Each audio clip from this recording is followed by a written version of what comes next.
Corona काल में एक बार फिर से हिंदुस्तान की धरती कांप उठी है।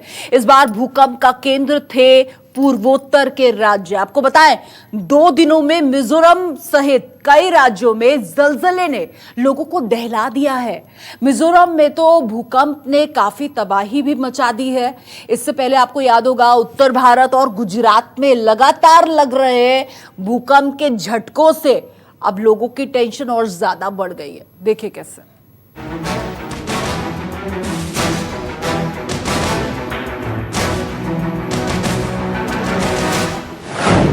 दहलती धरती, सहमती जान।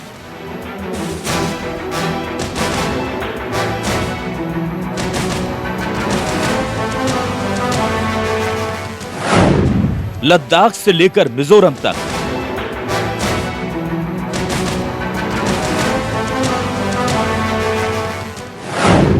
जलजले का कोहराम।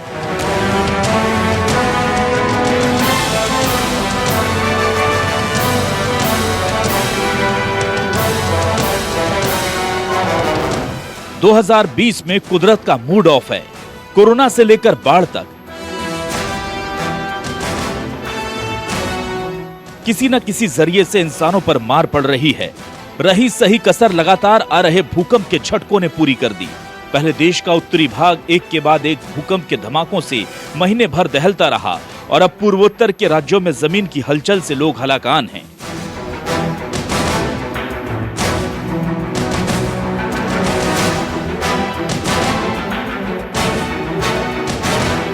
पूर्वोत्तर का राज्य मिजोरम सुबह भूकंप के जोरदार झटकों से दहल उठा।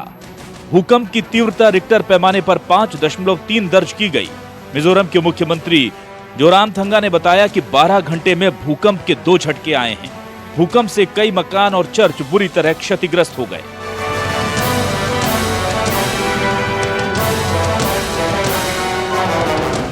हाईवे और सड़कों पर जगह जगह दरारें आ गईं। नुकसान का आकलन जारी है। भूकंप की गहराई 20 किलोमीटर थी। इससे पहले रविवार की शाम को 4:10 पर 5.1 तीव्रता का झटका आया था, तो वहीं 18 जून को भी 4.6 तीव्रता का झटका महसूस किया गया था।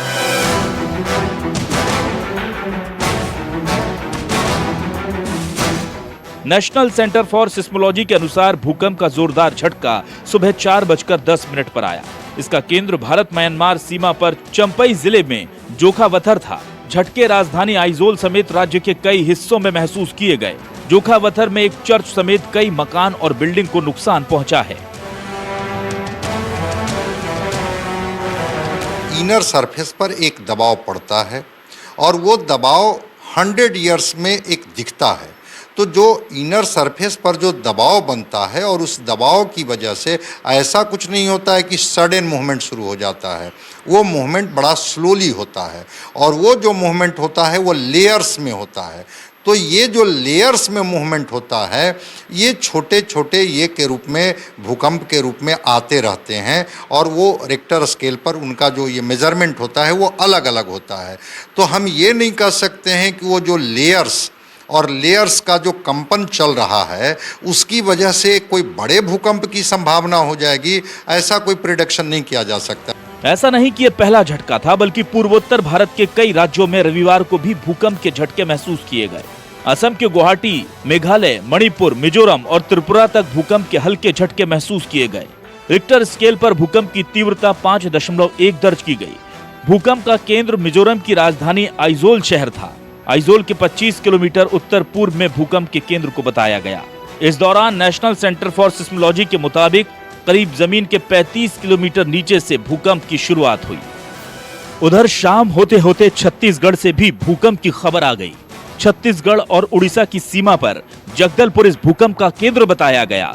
जब धरती हिली तो 3.6 की तीव्रता मापी गई, जिसके बाद से यहाँ पर लोगों में दहशत का माहौल है। इससे पहले लगातार देश के उत्तरी इलाकों में भूकंप के चलते धरती कांपती रही। गुजरात में भी जलजले की लगातार आमद हो रही है, जिसकी वजह से लोगों के मन में खौफ घर कर गया है। आपको बताते हैं, दिल्ली एनसीआर में कोरोना काल में कब कब भूकंप आया। 8 जून 2020 दिल्ली में कम तीव्रता वाले भूकंप के झटके महसूस किए गए। रिक्टर स्केल पर भूकंप की तीव्रता 2.1 रही। 3 जून 2020 नोएडा में भूकंप के झटके महसूस किए गए। रिक्टर स्केल पर इसकी तीव्रता 3.2 मापी गई। 29 मई 2020 दिल्ली और इससे सटे कई इलाकों में भूकंप के झटके महसूस हुए। रिक्टर स्केल पर भूकंप की तीव्रता 4.6 मापी गई। 28 मई 2020 दिल्ली की धरती हिली, तीव्रता थी 2.5।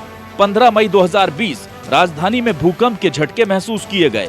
रिक्टर स्केल पर भूकंप की तीव्रता केवल 2.2 थी।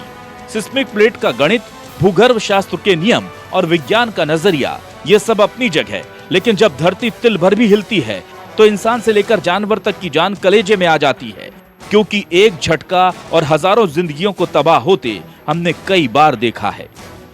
Bureau report, news 24। नमस्कार, मैं हूं मानक गुप्ता।